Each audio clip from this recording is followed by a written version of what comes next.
like a suicide," I replied cautiously. "Isn't that what Singleton will try to make the jury believe?" Morty waved his hand as if to dismiss the entire case against me. "You need to understand one thing, Sam," he said. "This prosecution is not being driven forward by the weight of the evidence." "By what, then?" I asked. "By Harold Singleton's personal conviction that you killed your wife," Morty said. "He truly believes that you carefully planned the whole thing." He smiled. "He thinks you're one cold fish, Sam," he added. "And I got to tell you, you do come off that way. So before you get before a jury, you should work on your charm skills a little." At that instant, with my hands now clammy, I'd thought of a moment many months before, the way Sandrine had glanced up from the book she was reading, a study of Iago, of all people, and peered at me quite intently before she'd finally spoken. "Cynics make good murderers," she said. I thought this remark was about Iago, but later I'd not been so sure.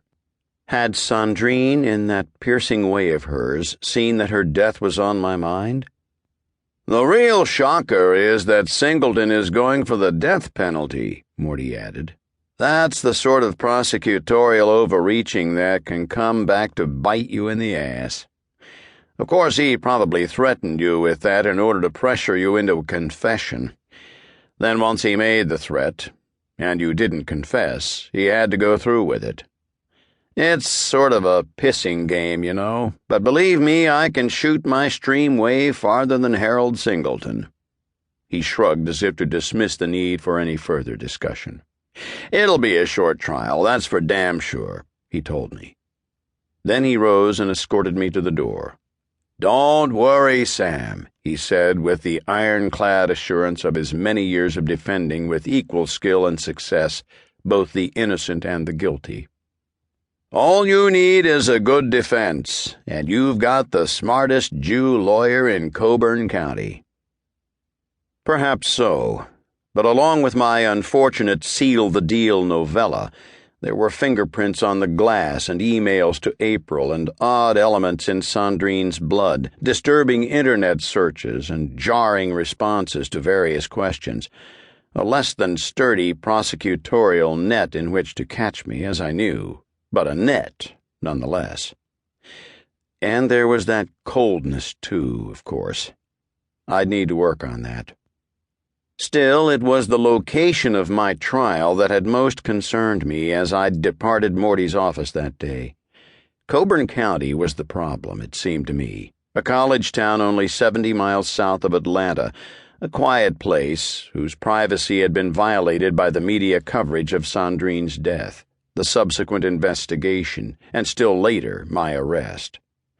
Every step in the process had further served to turn the town against me, so that as I'd driven back through Coburn after leaving Morty's office, I genuinely feared that no matter what the evidence, or lack of it, its stalwart citizens might well find me guilty at the end of my trial.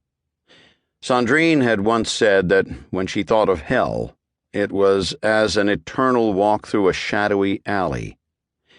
By the time of my trial, I'd come to imagine it as a never-ending fall through a gallows floor. As the year-long investigation into Sandrine's death had continued, I'd learned one thing for certain. My initial error had been to underestimate the extent to which little things could trip me up.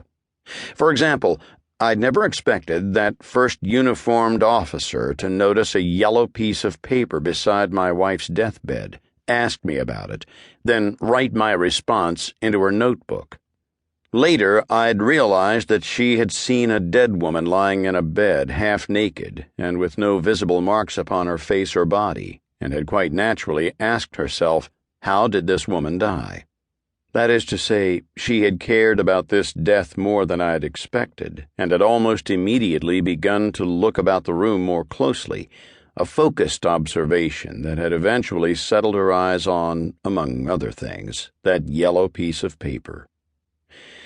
Thus had the investigation begun, one that had steadily grown darker and more dramatic, first with the coroner's inquiry, then